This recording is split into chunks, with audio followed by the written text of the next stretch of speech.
सकल राम है। ये सारा का सारा संसार जो है सीताराम है। हरि व्यापक सर्वत्र समाना, हरि व्यापक सर्वत्र समाना। कण कण में हमारे राम जी का निवास है, कण कण में हमारे ठाकुर जी का वास है। तो हमें जब सारा संसार है वो सीताराम में है, तो फिर हमें किसी को भी नमन करने में कोई बुराई नहीं है। हम सभी को और जो ही धर्मराज से इतना कहा, उसी समय धर्मराज ने जो ही भीम के आगे अपना मस्तक झुकाया है। अब तो दुर्योधन से भीम को लड़ना ही है। और भीषण युद्ध हुआ, युद्ध होते होते युद्ध होते होते आज जब भीम के द्वारा दुर्योधन पराजित नहीं हो रहा है और यह संध्या की बेला होने को आ गई, तो भगवान श्याम सुंदर की तरफ जो ही भीम ने देखा, प्रभु अब क्या करें, क्योंकि दुर्योधन का सारा शरीर जो है बच चुका है ना। माता गांधारी ने अपनी आंखों की पट्टी को खोल करके भीम के सारे शरीर को पत्थर का बना दिया, लेकिन भगवान श्याम सुंदर वहां भी उसको। तो आज जो ही भीम ने भगवान श्याम सुंदर की तरफ देखा, श्याम सुंदर ने उसी समय भीम को संकेत कर दिया और जो ही संकेत हुआ उसी समय भीम ने अपनी विशाल गदा का प्रहार दुर्योधन की जंघा के ऊपर जैसे ही किया, गदा के प्रहार से उसकी जंघा जो ही टूटी और वो सम्राट में घायल होकर के जो ही गिरा और गिरते गिरते उसके मुख से एक आवाज निकली, भीम ये अन्याय है, अन्याय। भीम ने पूछा भैया कैसा, तो उसने संकेत किया।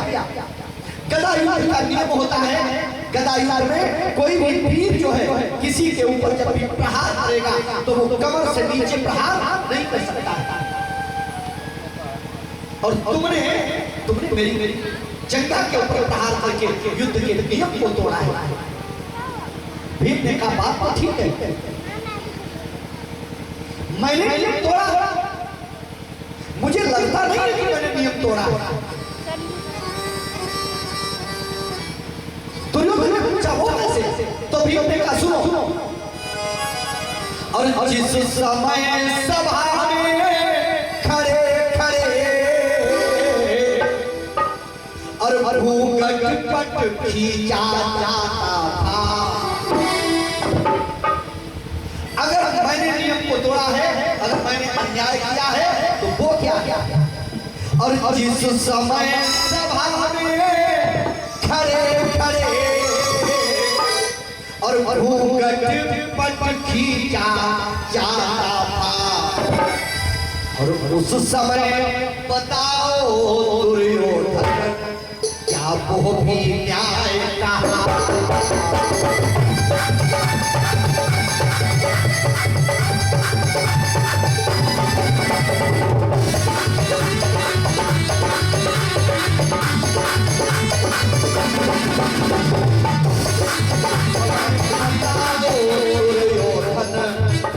उस समय बताओ दुर्योधन क्या वो भी न्याय कहा।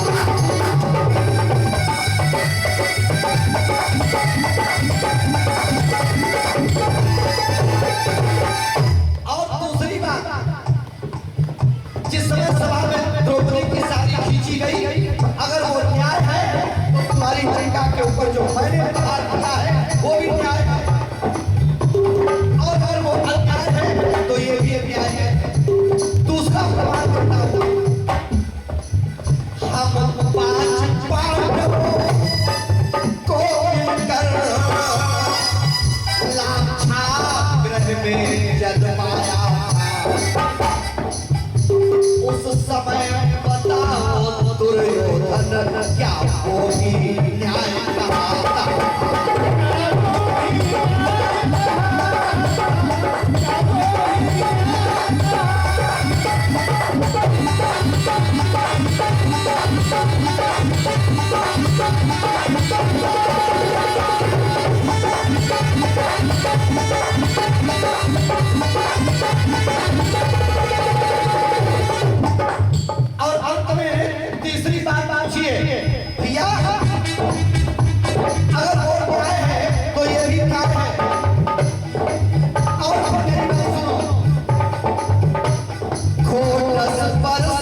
अंधे पर कोई द्वार नहीं चलाएगा।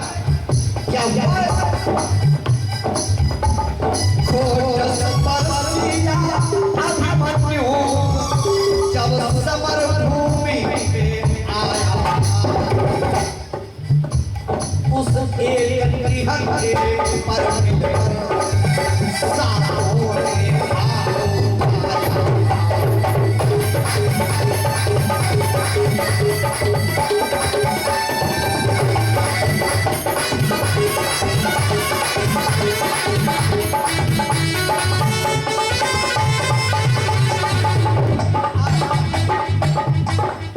संकेत कर दिया महाराज, वो न्याय है तो ये भी न्याय है, और अगर वो अन्याय है तो ये भी अन्याय है।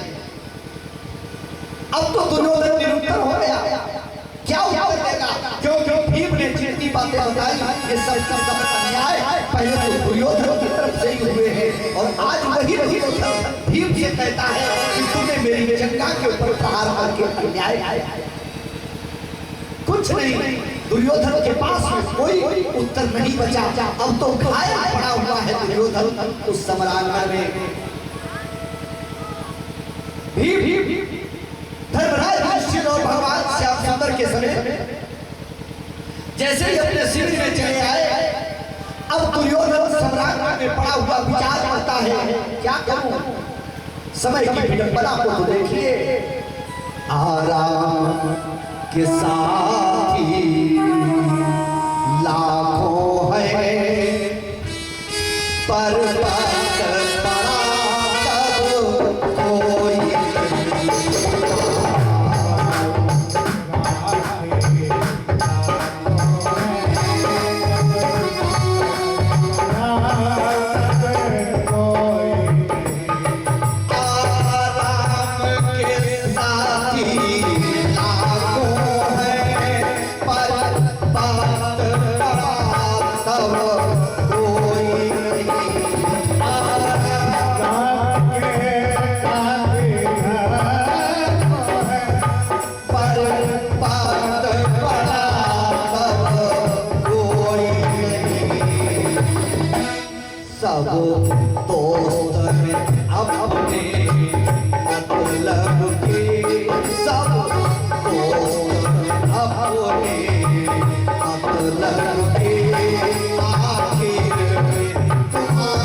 हर जगह कुछ न कुछ ऐसे लोग हुआ करते थे जिनके एक दो लोगों के ही नाम सारा संसार जाना करता था। और समय धीरे धीरे जब बदल जाता है तो वो नाम स्वयं में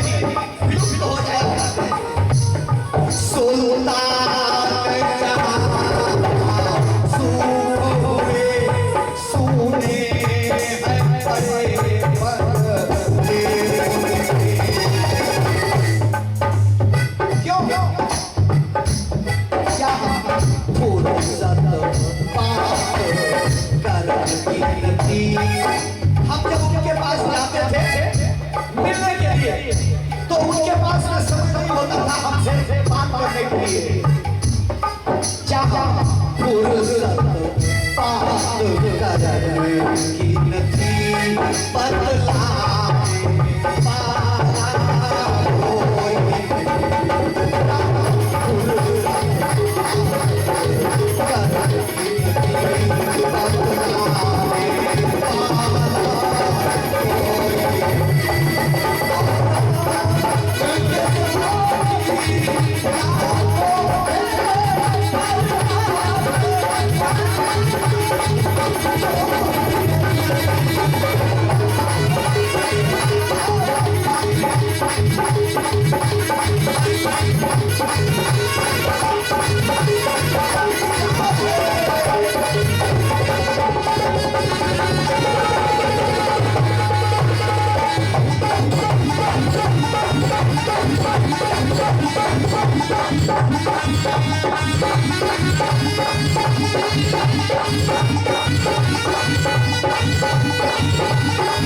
स्वभाव भी बदल जाता है।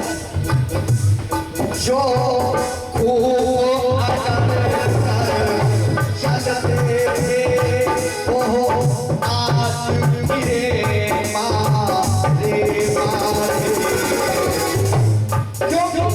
सरकार बदल गई, सत्ता बदल गई, पद बदल गया और पद बदल गया तो मनुष्य का खेल ही बदल गया।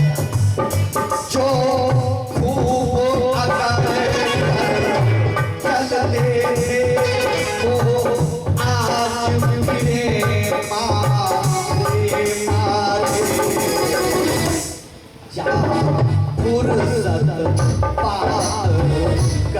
की नथी फुर्सत बात करने की नथी।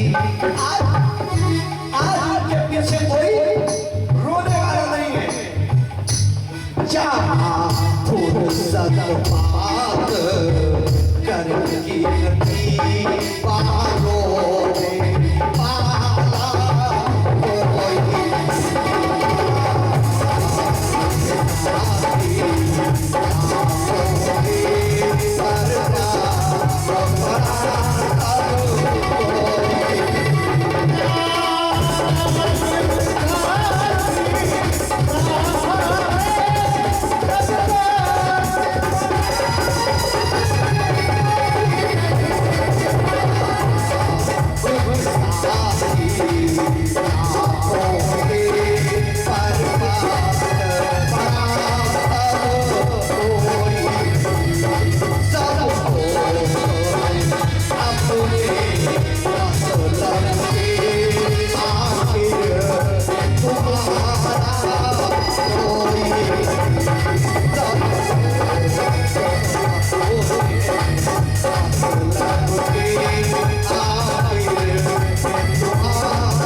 जो है वो तब तक तुम्हारे साथी है जब तक तुम सत्ता में हो, पद में हो और जब तुम्हारा समय बदल गया ना तो फिर कोई तुम्हारा साथी नहीं है। आज दुर्योधन विचार करता है कभी तो हमारे पीछे नारायणी सेना चला करती थी। हमारी सेना के सेनापति पितामह भीष्म, गुरु द्रोण, कृपाचार्य,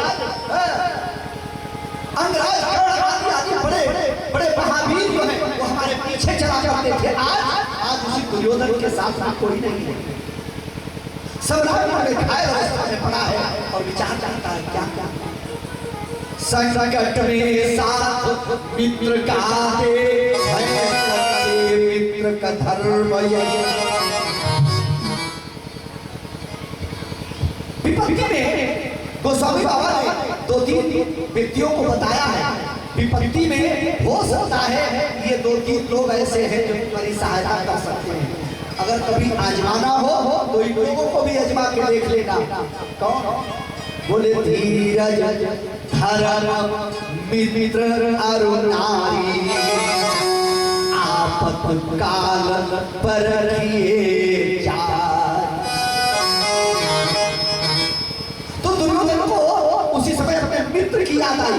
कौन? अश्वत्थामा। बुलाया अश्वत्थामा ने दुर्योधन को समझाने का प्रयत्न किया। दुर्योधन जिन पांडवों को कोई नहीं मार सका और आज तो दुर्योधन ने कहा भाई मेरे मित्र मेरी एक ही लालसा है, मेरा सारा जो है कुटुंबा ही समाप्त हो गया और एक भी पांडव जो है उसका नुकसान नहीं हुआ। मैं चाहता हूं कि तुम मेरे मरने से पहले पांडवों का वध कर दो। अश्वत्थामा ने समझाने का प्रयत्न किया लेकिन दुर्योधन जब नहीं माना तो अश्वत्थामा ने कहा ठीक है मैं जाऊं और उसने चेष्टा के अनुसार मतलब रात में पांडवों के शिविर में छुप करके प्रवेश किया और यहाँ क्या हुआ? पांचों पांडव दुर्योधन को घायल करके जब अपने शिविर में आए तो पांडवों ने मन में विचार किया हम तो युद्ध जीत गए, अब हमें जश्न मनाना चाहिए, हमें महोत्सव करना चाहिए। तो भगवान श्याम सुंदर ने मना कर दिया नहीं, जब भी हम कोई जीत को जब हम कोई विजय प्राप्त करते हैं उस समय हमें जश्न नहीं मनाना चाहिए। और हमारे यहाँ होता क्या है, नगर में अगर कहीं वार्ड का मेंबर का चुनाव भी अगर हम जीत गए, अरे तो फिर देखो ऐसी दावतें हो रही हैं, ढोल नगाड़े बज रहे, नारे लग रहे, जयकार हो रहे हैं। नहीं, हमें उस समय जो हमने जीत को हासिल किया है हमें उसके लिए विचार करना चाहिए कि आखिर इस जीत को प्राप्त करने के लिए हमने कितनों के साथ में छल किया है, कितनों के साथ में झूठ बोला है, कितनों के साथ में अन्याय किया है, अपना स्वार्थ सिद्ध करने के लिए हमने कैसे कैसे पाप बेले हैं। हमें इन सब के लिए प्रायश्चित करना होता है, हमें प्रायश्चित करना चाहिए, जश्न नहीं मनाना चाहिए। इसलिए भगवान श्याम सुंदर ने पांडवों से कहा जश्न नहीं प्रायश्चित करना है और प्रायश्चित करने के लिए पांचों पांडव भगवान कन्हैया के समेत जंगल में प्रायश्चित के लिए गए। और जिस समय अश्वत्थामा आया उस समय पांडवों के सैया पर उन्हीं के बेटे जो है वो सोए हुए थे और अश्वत्थामा ने रात में प्रवेश करके उन पांचों सोते हुए द्रौपदी के बच्चों के सिरों को काट करके दुर्योधन को समर्पित कर दिए। दुर्योधन ने कहा भीम का शीश दो और जो ही अश्वत्थामा ने भीम के बेटे सोमसेन का सिर जो था वो दुर्योधन के हाथ में जो ही दिया उसने उसको जैसे ताकत लगाई तो वो तो खरबूजे के समान चूर हो गया। दुर्योधन समझ गया ये भीम का शीश नहीं हो सकता है, अश्वत्थामा इसका मतलब है तुमने मेरे वंश को समाप्त। आज जिस दुर्योधन के मन में शत्रुता की ज्वाला जल रही थी, जिस दुर्योधन के हृदय में उन पांडवों के प्रति जो है नफरत की आग जल रही थी, वो आग उसी समय समाप्त हो गई। क्यों? क्योंकि उसे लगा कि आज हमारा कुरु वंश जो है इस तरह से आंसू छलक पड़े दुर्योधन के, हाय मैं ही अपने कुरु वंश का नाश का बीज बन गया, मेरी ही कारण आज से इस पृथ्वी से हमारा भारत वंश समाप्त हो गया और जिसका श्रेय जो है वो मुझे मिलेगा। सारा संसार जो है हमारे ऊपर थूकेगा कि दुर्योधन ने अपने आप ही अपने पूर्वज का विनाश कर दिया। आंसू छलक पड़े और उसी समय उसका प्राण हो गया। क्यों? क्योंकि उसे श्राप मिला हुआ था जब तुझे सुख और दुख दोनों एक साथ अनुभूति होगी, अपार सुख और अपार दुख दोनों का जब समावेश होगा उसी समय मेरी मृत्यु हो जाएगी। तो पहले तो उसे अपार सुख मिला, क्यों?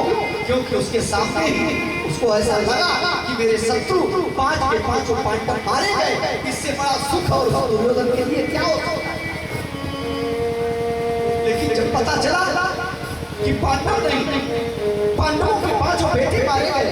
इसका मतलब है हमारा पूर्वज आज से इस पृथ्वी से समाप्त हो गया। इससे बड़ा दुख और क्या हो सकता है। बस उसी समय दुर्योधन का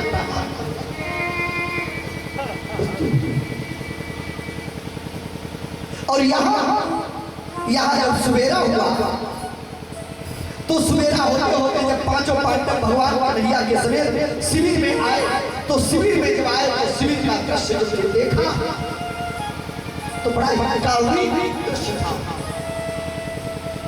पैरों में खून बह रहा हर अबला खड़ी रो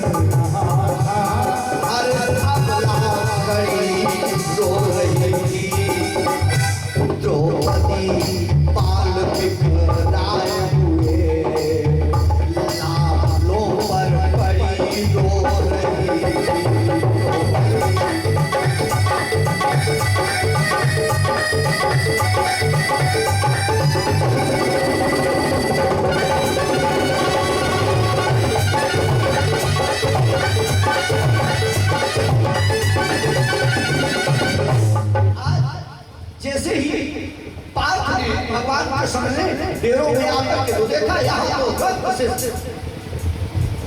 रक्त रंजित है पूरा शिविर। सभी रानियां जो है वो रो रही है, हुक्म कर रही है। द्रौपदी अपने 5 बेटों की लाशों के पास में बैठी है और बैठे बैठे बनी चाहत है गोविंद ये क्या हुआ। मोहन मोहन माधव माधव ये पाप किया मैंने है क्या।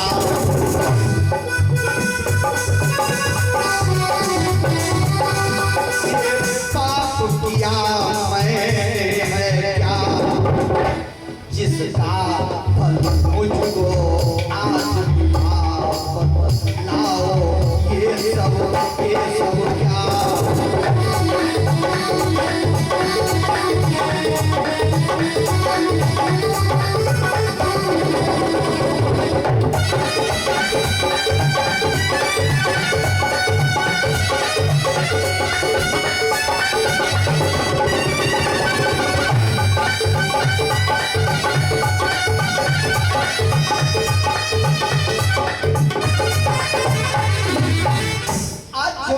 सुंदर ने और अर्जुन ने शिविर में प्रवेश किया तो जब ये दृश्य देखा तो हृदय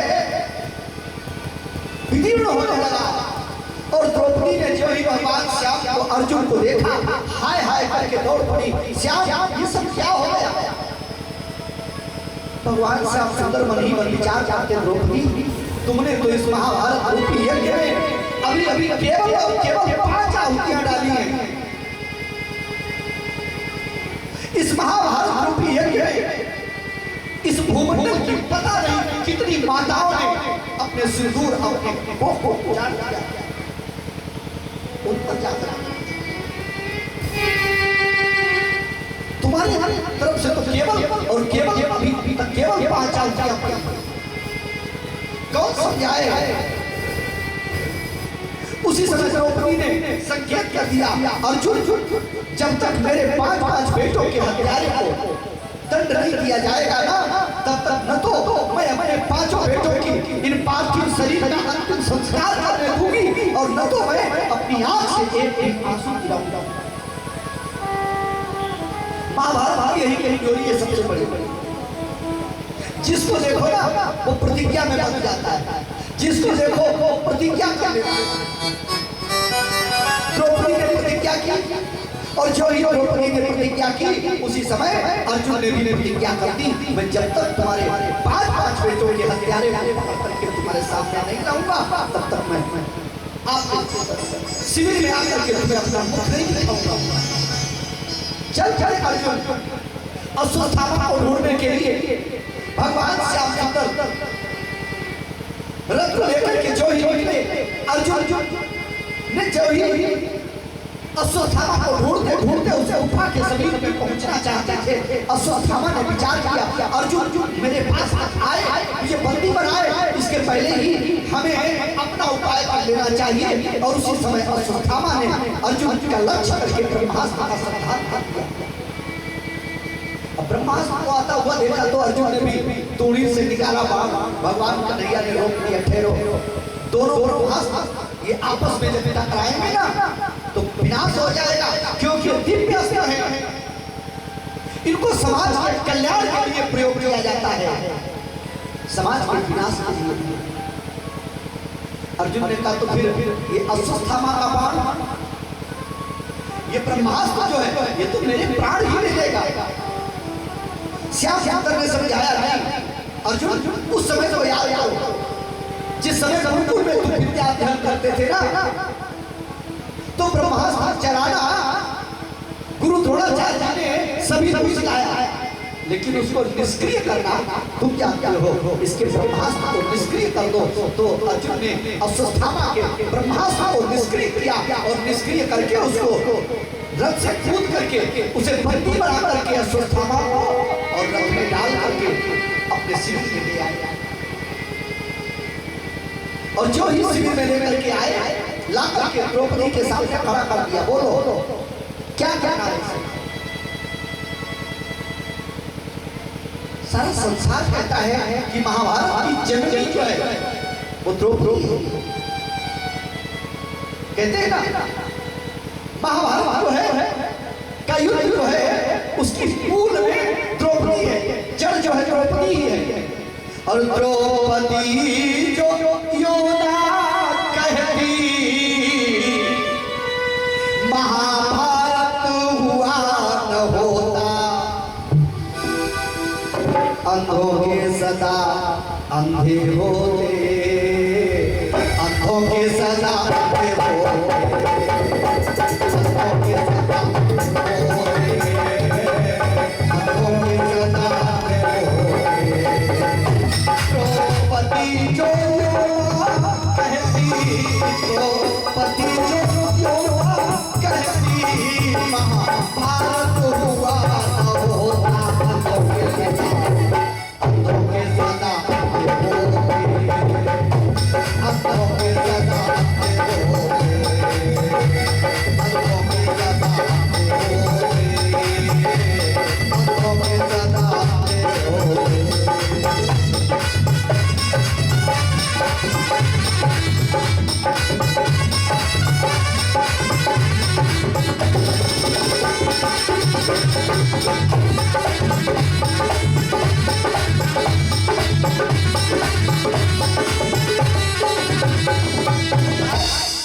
जैसे ही अब देखिए सारा संसार कहता है कि द्रौपदी ही महाभारत की जड़ है, लेकिन आज द्रौपदी का स्वभाव यहाँ महाभारत जी में वर्णन किया गया। वाकई में महाभारत में अगर कोई सम्मान का पात्र है, अगर कोई आदर का पात्र है, कोई पूजा का पात्र है, तो वो महारानी द्रौपदी। जैसे ही अर्जुन ने अश्वत्थामा को बंधा हुआ अश्वत्थामा, और जैसे ही द्रौपदी के सामने पहुंचा, द्रौपदी ने जो से ही अपने गुरु पुत्र को देखा, उसका हृदय जो था वो नेत्रों से अश्रु छलक पड़े। ओ इसका मतलब ये है हमारे 5-5 बेटों का हत्यारा। करुणा से उसका हृदय जो था वो पिघल पड़ा।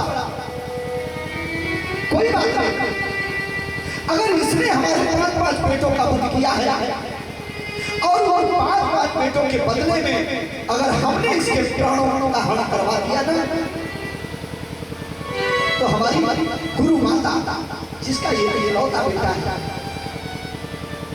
आज जो कष्ट मुझे हो रहा है बेटों की मृत्यु पर, वही कष्ट तो इसकी माता को भी होगा ना।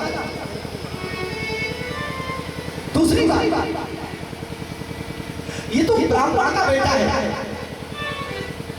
ब्राह्मण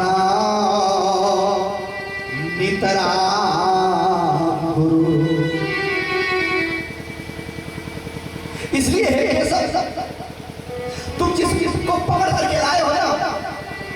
काम करो। आज मैं तुम्हारे सामने झोली फैला रही हूं। अभी देखिए, थोड़ी देर पहले जो कह रही थी कि जब तक मेरे बच्चों के हत्यारों को पकड़ करके नहीं लाओगे, मैं अपने बेटों का अंतिम संस्कार नहीं करने दूंगी। आज जब वही हत्यारा द्रौपदी के सामने खड़ा है, तो वही द्रौपदी की दशा देखिए, उसने अर्जुन के आगे अपनी झोली को फैला दिया। उवाच चासहन्तस्य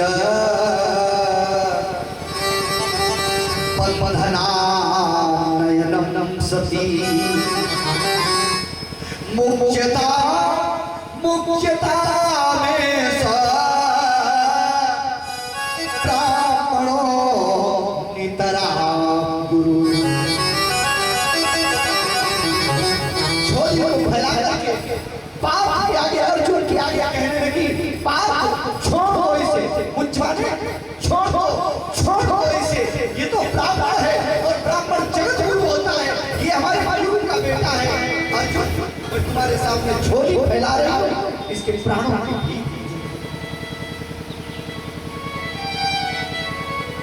अर्जुन आश्चर्य में पड़ गए, ये क्या द्रौपदी?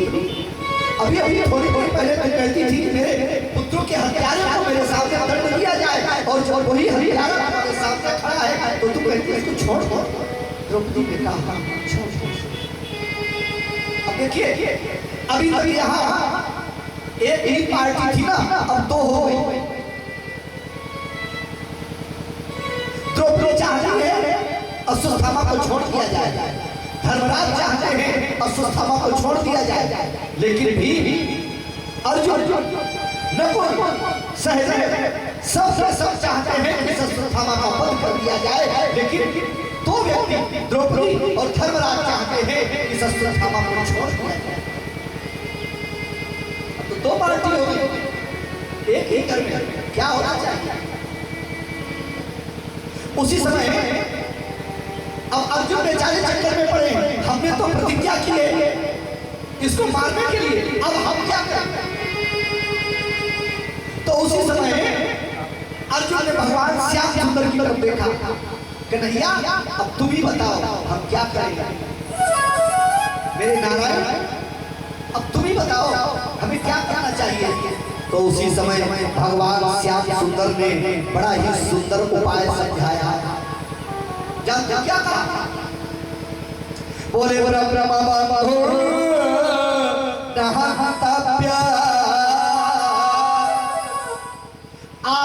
आपताई पधारहण। मैं बताता हूं, ब्राह्मण को मृत्यु दंड नहीं दिया जा सकता, कोई विधान नहीं। ब्रह्मबंधुर नहंता, ब्राह्मण यदि अपराधी है, ब्राह्मण के द्वारा अन्याय हुआ है, उसने अपराध किया है, तो हम उसे दंड तो दे सकते हैं, लेकिन मृत्यु दंड नहीं दे सकते।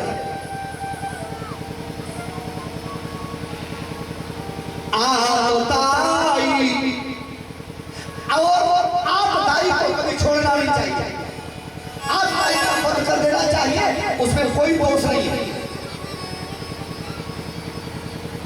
अब तो बड़ी समस्या है। अर्जुन ने हाथ जोड़े, गोविंद एक बात बताओ, हमारी समस्या को सुलझाने के लिए हमने आपसे निवेदन किया कि हम क्या करें? अब पहले आप हमें ये बताओ, आप हमारी समस्या को सुलझा रहे हो या उलझा रहे हो? मैंने पूछा इसे, अश्वत्थामा के साथ में हम कौन सा व्यवहार करें? और आपने हमारी समस्या सुलझाने की जगह इस समस्या को और उलझा दिया। ब्राह्मण को मृत्युदंड नहीं देना चाहिए, ये ब्राह्मण ही है। दूसरी बात आपने कही आतताई का वध कर देने में कोई पाप नहीं, ये आतताई भी है। छोटे छोटे बच्चों का जो वध करे, परिसरी का गमन करे, पर धन को जो बेकारी से हरण करे, जुआ खेले, नगर में आग लगाने वाला, ऐसे जो है जो कृत्यों को करने वाला व्यक्ति होता है, वो आतताई की श्रेणी में होता है, और ये ब्राह्मण होते हुए भी आतताई है। अब आप बताइए, समस्या हमारी सुलझी है या उलझ गई? लेकिन अच्छा यहाँ पर आखिर भगवान श्याम सुंदर सीधा सीधा मार्ग कोई बता देते नहीं बताया। क्यों नहीं बताया? क्योंकि यही मौका है। भगवान श्याम सुंदर ने भी सोचा अर्जुन यही मौका है। काहे? देखिए हर गुरु जो होता है ना, हर गुरु अपने शिष्य की परीक्षा जरूर लेता है। विद्यार्थी कोई भी साल भर विद्यालय में जब पढ़ता है ना, और साल भर पढ़ने के बाद में उसकी परीक्षा होती है, तभी तो वो दूसरी कक्षा में जाएगा, दूसरी क्लास में जाएगा।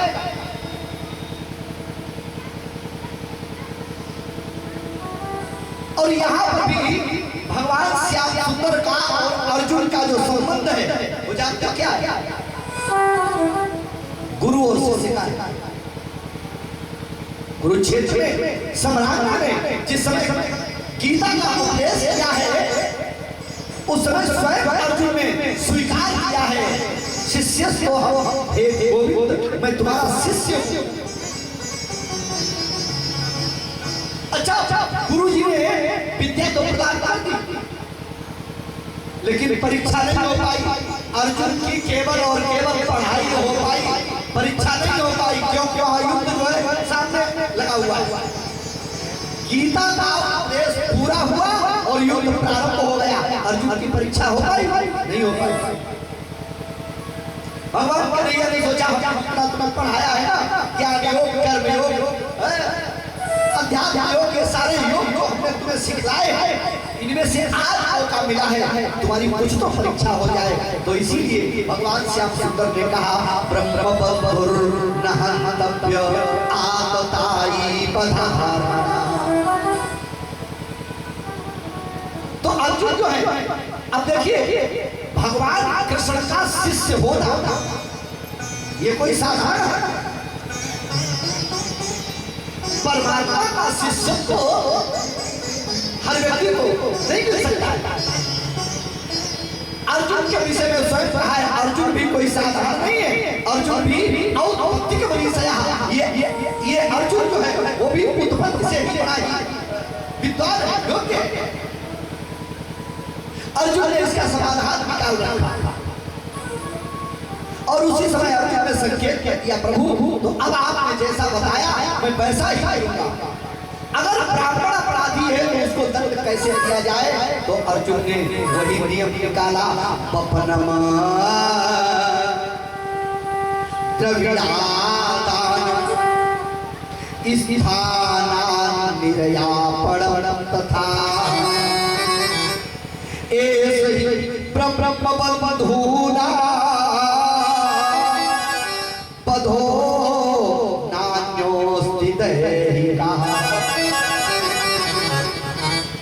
अगर ब्राह्मण कोई अपराधी है तो उसके लिए क्या करना चाहिए? बपनमा द्रविड़ादान,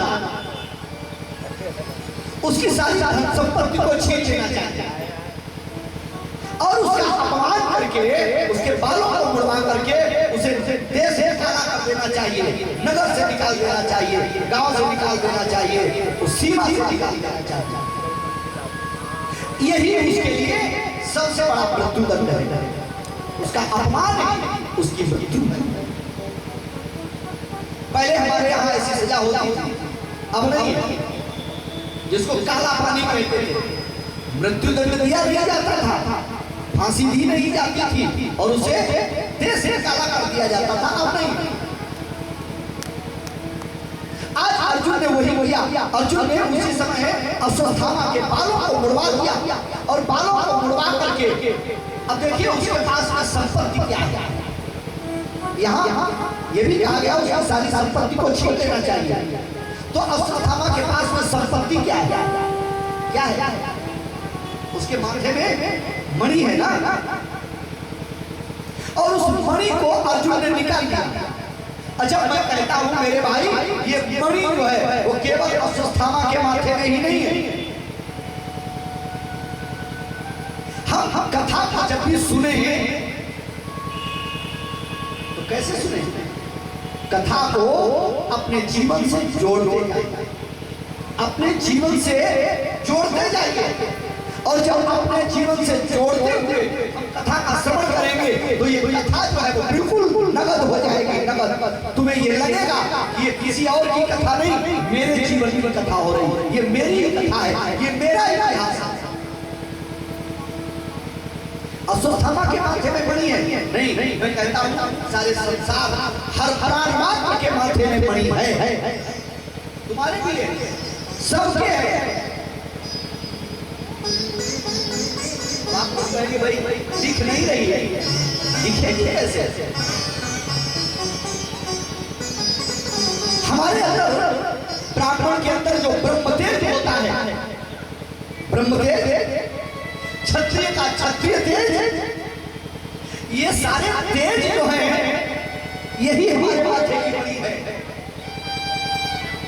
और इस तेज को हमें संभाल करके रखना है।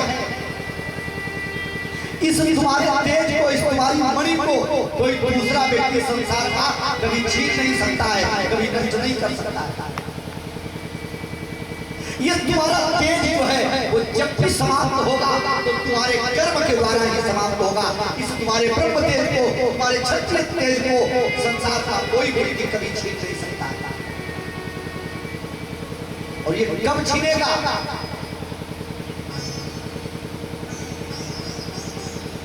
रावण के पास में भी बहुत बड़ा ब्रह्म तेज था ना? नष्ट कैसे हुआ? जब कुमार का पैर रहता है, इमी कुमार पग तेत के सा, इमी कुमार पग तेत के सा,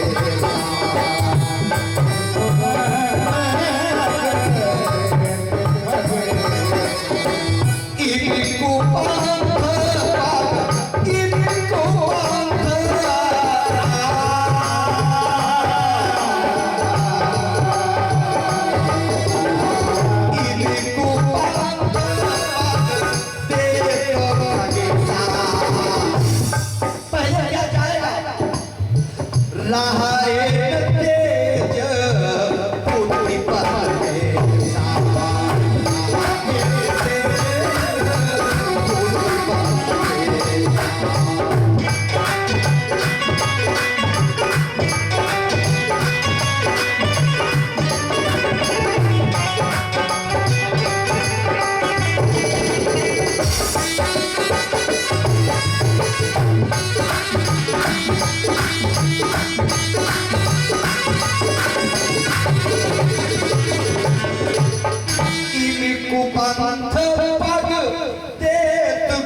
जब भी हम कुमार पर जाएंगे उस समय सबसे पहले हमारा क्या नष्ट होगा? हमारा तेज नष्ट हो जाएगा। तो इस तुम्हारे तेज को कोई दूसरा नहीं छीन सकता है। तुम्हारी इस माथे की मणि को कोई दूसरा नहीं छीन सकता है। जब तुम्हारा ही कदम जो है पग पर चला जाएगा तो तुम्हारा तेज जो है वो स्वयं ही समाप्त हो जाएगा। और नहीं तो सारी दुनिया झुकती है उस इंसान के आगे जिस आदमी का सर झुके भगवान के आगे।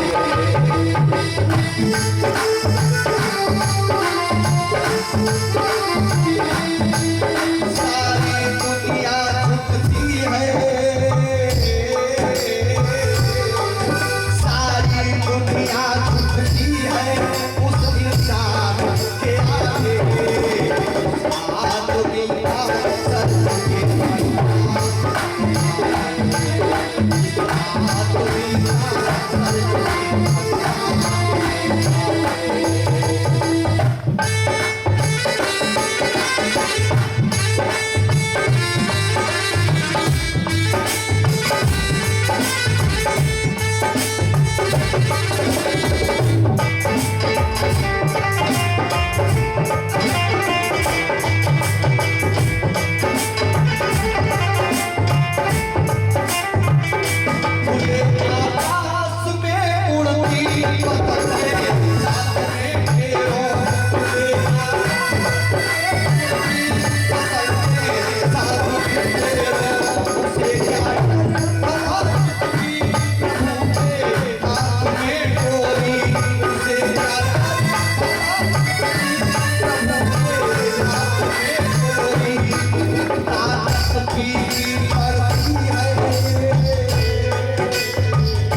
बड़े से भी बड़ा संकट उसे ला नहीं सकता।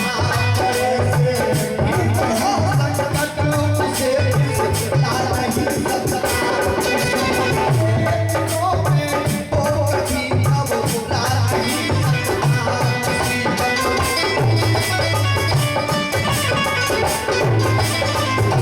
बड़े से भी बड़ा संकट उसे ला नहीं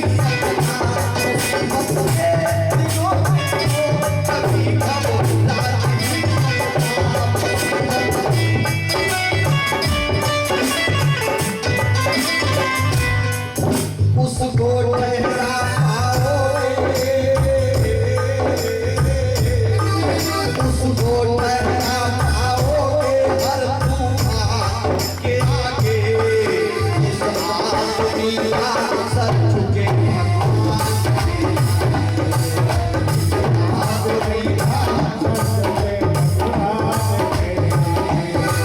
सारी दुनिया झुकती है, सारी दुनिया झुकती है उस इंसान के आगे। इस आदमी का सर झुके आदमी का सर झुके आदमी का सर झुके।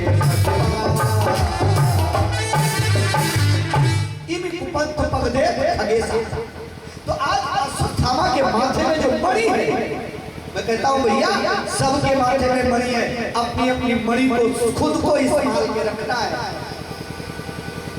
अब आप कहेंगे भाई है कहां है? अब अश्वत्थामा ने सदाचार के द्वारा, संयम के द्वारा, भजन के द्वारा अपने उस ब्रह्मदेव को जागृत किया है। हम ब्राह्मण होकर के गायत्री का जप ही नहीं करेंगे तो सोचते हैं हम बहुत बड़े तेजवान बन जाएंगे। कैसे बनोगे? क्योंकि गायत्री जो है वो ब्राह्मण के बालक को पहले तो जन्म सिद्ध है, जन्म सिद्ध है। और यज्ञोपवीत होने के बाद यदि वही ब्राह्मण का बालक उस गायत्री का त्रिकालिक संध्या नहीं करता है तो ये गायत्री जो है वो 24 घंटे में उसको 3 बार श्राप देती है।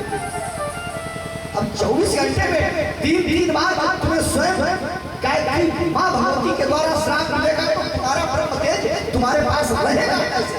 और फिर बात कहो कि नहीं इसको दूसरे ने हमारा मान किया, नहीं तुमने स्वयं अपने तेज को समाप्त किया। अश्वत्थामा की उस मणि को निकालना ये तो अर्जुन तो केवल एक निमित्त मात्र है।